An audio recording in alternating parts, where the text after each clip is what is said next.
प्यारे बच्चों, ऑनलाइन शिक्षण की इस प्रक्रिया को आगे बढ़ाते हुए आज हम कक्षा 9 के 8वें अध्याय चतुर्भुज की प्रश्नावली के प्रश्न संख्या 5 से हल करेंगे।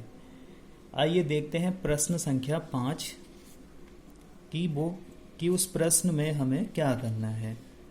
तो सबसे पहले 5वां प्रश्न देखते हैं।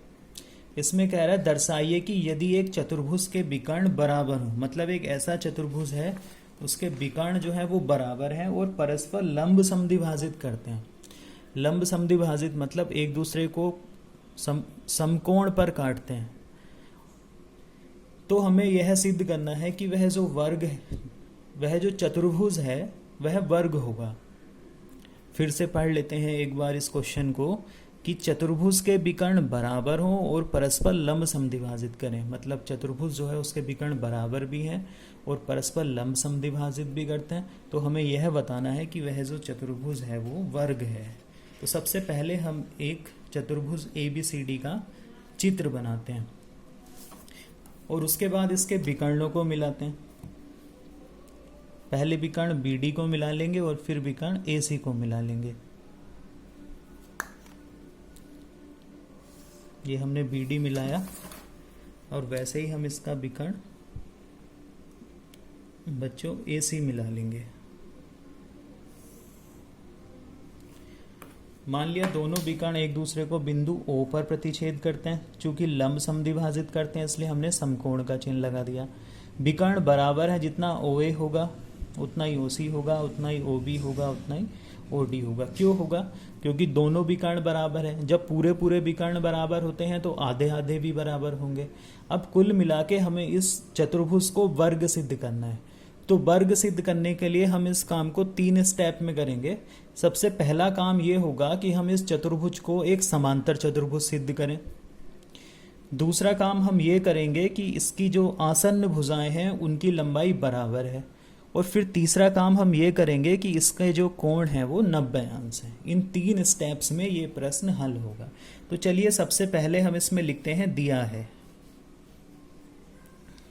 दिया है में हमने लिखा है ABCD एक चतुर्भुज है। ABCD है इसका नाम। तो ABCD एक चतुर्भुज है जिसका विकर्ण AC बराबर है BD और वो दोनों एक दूसरे को बिंदु O पर प्रतिच्छेद करते हैं। फिर हमने लिखा OA बराबर OB बराबर OC बराबर OD। फिर कोण AOB बराबर कोण AOB मतलब ये वाला कोण, कोण BOC मतलब ये वाला कोण, बराबर कोण COD मतलब ये वाला कोण, ये भी 90 अंश का होगा। और DOA मतलब ये वाला कोण और ये भी 90 अंश का। मतलब ये चारों कोण जो है वो 90 अंश के हैं। अब उसके बाद हम लिखते हैं सिद्ध करना है। तो बच्चों हमें एक ही काम इसमें सिद्ध करना है और वो है ABCD एक वर्ग है। बस हमें सबसे पहले यही दिखाना है। अब बच्चों हम इसकी करते हैं उत्पत्ति। उत्पत्ति के लिए सबसे पहले हम इसकी भुजा AB को CD के बराबर और समांतर दिखाएंगे। AB को CD के बराबर और समांतर सिद्ध करेंगे। तो उसके लिए हम 2 त्रिभुज लेंगे। एक त्रिभुज लेंगे AOB, ये वाला AOB त्रिभुज, और नीचे COD। उसमें हम ऐसे करेंगे, इसकी जो OA भुजा है वो OC के बराबर है, OB भुजा OD के बराबर है और ये वाला कोण और ये वाले कोण भी बराबर है। तो इन दोनों त्रिभुजों को हम सर्वांग सम सिद्ध करेंगे। तो यहाँ हमने लिखा है त्रिभुज AOB मतलब ये ऊपर वाला और COD नीचे वाला, OA बराबर OC और कोण AOB बराबर कोण COD। और चाहे तो मैं यहाँ लिख सकता हूँ प्रत्येक 90 अंश और OB बराबर OD।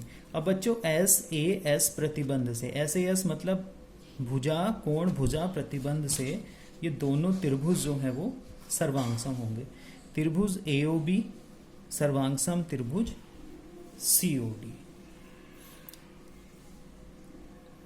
अब बच्चों चूंकि त्रिभुज AOB और COD को हम सर्वांगसम सिद्ध कर चुके हैं, तब सर्वांगसमता के गुण से क्या होगा, समगत भुजाएं बराबर होंगी।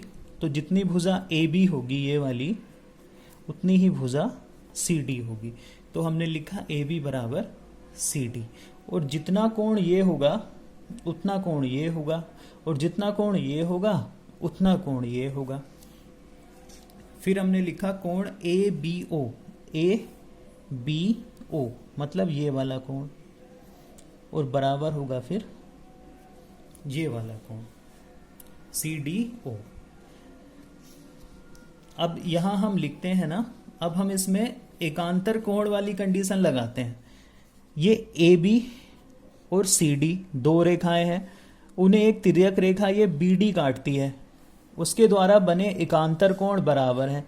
चूंकि जब दो रेखाओं को एक तिर्यक रेखा काटे और एकांतर कोण बराबर हो तो वह दोनों रेखाएं समांतर होती हैं। यही लिखा है हमने, कोण ए बी ओ मतलब ये वाला कोण, तथा कोण C D O, C D O मतलब ये वाला कोण, ए बी तथा सी डी को एक तिर्यक रेखा बी डी द्वारा प्रतिच्छेद करने पर बने अंतः एकांतर कोण है।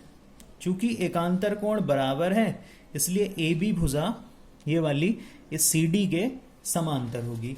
इसको हमने समीकरण 1 लिख दिया है। और ए बी बराबर सी डी भी है, वो सर्वांग समता के गुण से यहां से निकल के आया था। बच्चों इसी प्रकार हम ये भी सिद्ध कर सकते हैं कि भुजा जो ए डी है वो बी सी के बराबर होगी, मतलब ये वाली भुजा इस भुजा के बराबर होगी, और ए डी भुजा जो है वो बी सी के समांतर भी होगी। इसको हमने समीकरण 2 लिखा है। अब हम क्या करेंगे, अब समीकरण 1 व 2 से स्पष्ट होता है कि ये जो चतुर्भुज ए बी सी डी है उसकी सम्मुख भुजाएं बराबर भी हैं और समांतर भी हैं। ये बराबर दिखा रहा है ए बी बराबर सी डी, ए डी बराबर बी सी, और ये समांतर के लिए दिखा रहा है। क्योंकि इस चतुर्भुज की सम्मुख भुजाएं बराबर भी हैं समांतर भी हैं, इसलिए ए बी सी डी क्या है, एक समांतर चतुर्भुज है। मैंने 3 स्टेप बताए थे। सबसे पहला बताया था समांतर चतुर्भुज इसको सिद्ध करेंगे, वो हमने कर दिया है। अब आगे देखते हैं। अब बच्चों चतुर्भुज को समांतर सिद्ध करने के बाद अब हम ये सिद्ध करेंगे कि इसकी आसन्न भुजाएं जो हैं वो बराबर हैं। तो उसके लिए हमने 2 त्रिभुज लिए हैं, त्रिभुज ए ओ डी और सी ओ डी। ए ओ डी ये वाला त्रिभुज, सी ओ डी ये वाला त्रिभुज। अब हम इन दोनों को सर्वांग सम सिद्ध करते हैं। सबसे पहले हम देखेंगे कि जितनी भुजा OA है उतनी भुजा OC है, क्योंकि विकर्ण एक दूसरे को लंब समद्विभाजित कर रहे हैं। उसके अलावा एंगल AOD बराबर है कोण COD। AOD जितना कोण ये है उतना ही कोण ये है, और इसमें प्रत्येक का मान 90 अंश है। उसके अलावा OD बराबर OD वह उभयनिष्ठ भुजा है।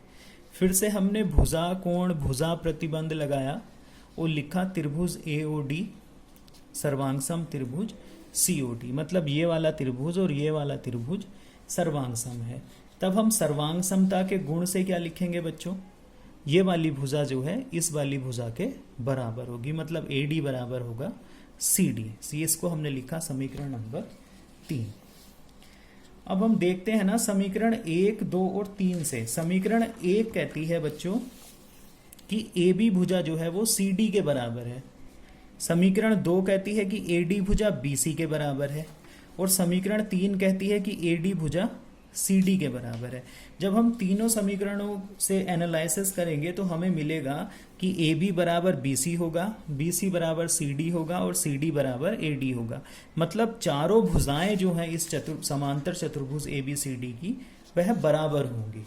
अब हमने लिखा है समांतर समीकरण 4 से स्पष्ट है, ये चारों भुजाएं बराबर लिखी हैं कि समांतर चतुर्भुज ABCD की चारों भुजाएं बराबर हैं।